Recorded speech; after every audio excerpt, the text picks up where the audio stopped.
Bloomberg Audio Studios. Podcasts, radio, news.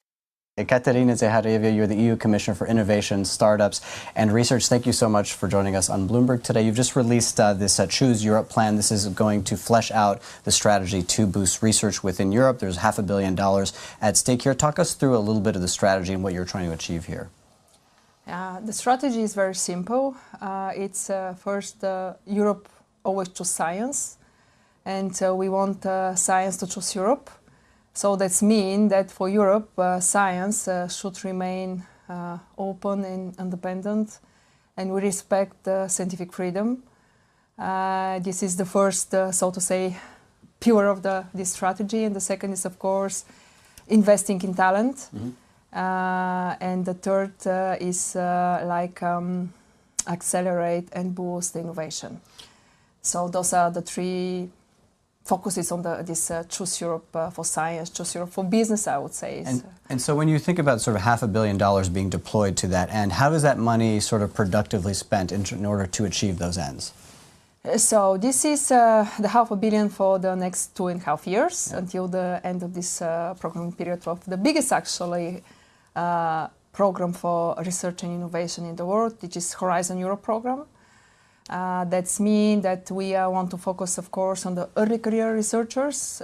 We actually work on the pilot Choose Europe for science for the early career researchers. And then we have European Research Council, in which council the scientists decide the priorities, the goals, and choose the projects, absolutely autonomous and independent of the politicians. And we want to deploy extra 220 million for the actually 280 million almost for the extra support for researchers, which is Research Council is more focused on really the best researchers with their teams in the world. And you say it's sort of value neutral in terms of what the science is investigating, but there certainly are objectives within the European Union to try to boost certain sectors and innovate and things like that. So what sectors are you trying to get sort of attract more of those researchers and scientists in order to give Europe that competitive edge? You know, European Research Council, I want to say it, but of course I'm going to talk about the sectors later. European Research Council, it's really bottom-up driven. It's not, so it's open for everybody. I mean, it's curiosity-driven projects. So this is actually the fundamental, the basic research, without which we cannot have excellent innovation and breakthrough technologies. So this is for the European Research Council. But of course, the sectors who have really common European interests are really important for European competitiveness, European economic security. It's like more or less, I'm not going to surprise nobody, it's AI, of course, life sciences, it's bioeconomy, it's cleantech, so those are sectors, quantum, which one we are focused on, European Innovation Council, and space. And so one of those sort of sectors, because I know I was talking to a startup in Germany, they did fusion, right? They do sort of nuclear fusion, right? And so what they had is they're a German company. They had all the research out of Munich. They're very sort of well equipped on the science. But then Colorado, the state of Colorado came and gave them a grant for $200 million, and they went to go build the lab in the United States. And this is one of the sort of things that Mario Draghi brought up, is that many of the unicorns within Europe eventually leave Europe. How do you solve that problem? How do you keep European innovation European? Yeah, this is a really important part. As I said, Choose Europe, it's the third pillar of Choose Europe is accelerating innovation. We are excellent in really starting in research and the startups. Actually, Europe creates more startups compared to United States and China.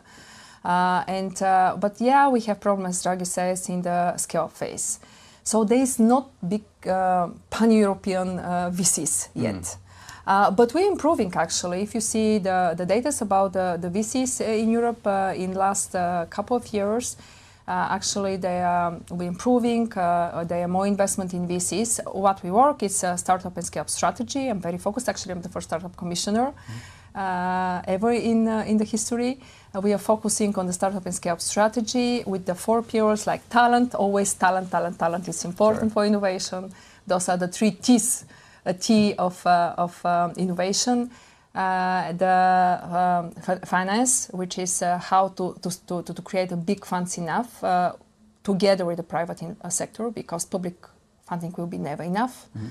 And access to market, which is crucial, which means fast access to the market, which means also public procurement, which we have untapped potential there. And then we have regulatory obstacles and, of course, access to infrastructure, which is also very important for innovators.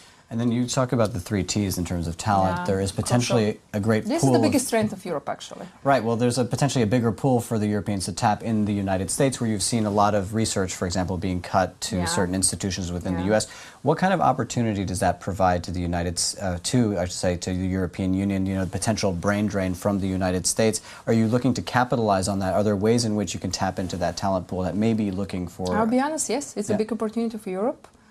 I think what happens is there is chance for Europe, because you know that finance have been stopped for research in health, in vaccination, for example, vaccines, in science linked with the climate change, some social science perspective. So it's a big chance for Europe to attract some of the best researchers and scientists from the United States to come and work with their colleagues here, Europeans. And that's why the European Research Council, these grants that we provide, it's an excellent chance for them to move here with their teams. And do you get a sense that that process is a little bit underway? Are you hearing from people? Is there some kind of... I have information from European universities that there is a big interest from their colleagues from the United States, and they are looking for how eventually they can relocate and move here. And then one of the issues, I think, also in the United States versus Europe is that they also pay a lot better in the United States. Is this how do we solve this in terms of the private sector?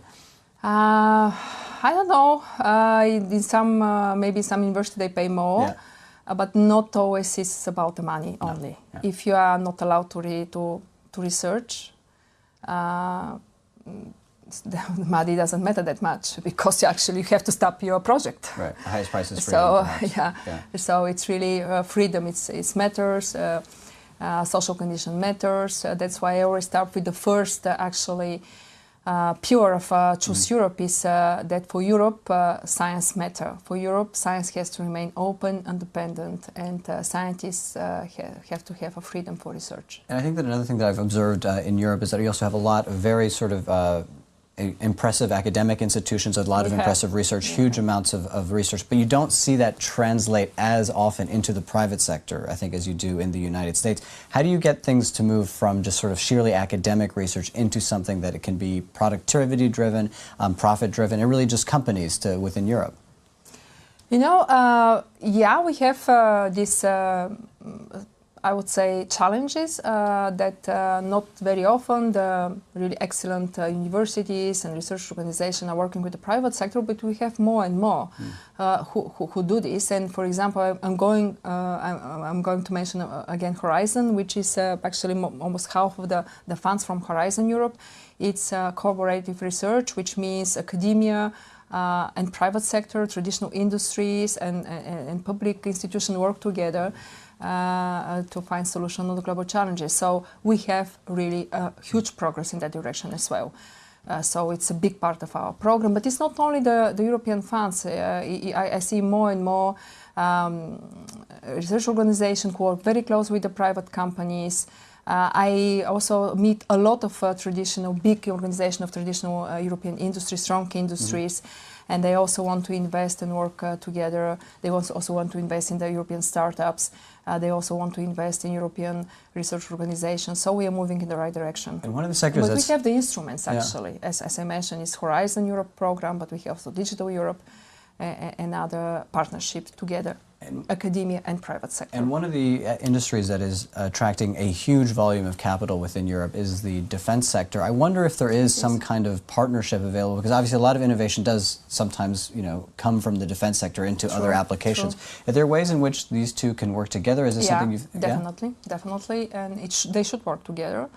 Because for a long time, some of these funds would be restricted away from defense. As Horizon, for example, Horizon Europe is only civilian research, but in European Innovation Council, this is one of the pillars of Horizon Europe, which is innovation, focus on innovation, on the startups, and the European Innovation Council Accelerator. We did propose, this is the first omnibus of defense, to open it for dual use and defense research, and the same is like a step which is investment in equity in startups of strategic interest. We want to open also for dual use and defense, because in the modern research, almost everything can have a dual application, both civilian and research. Yeah, I think it's a huge potential, yes. And so if we speak a year from now, what is going to be your sort of metrics of success in terms of having launched this successfully, and kind of what would you like to see happen a year from now? From here from now?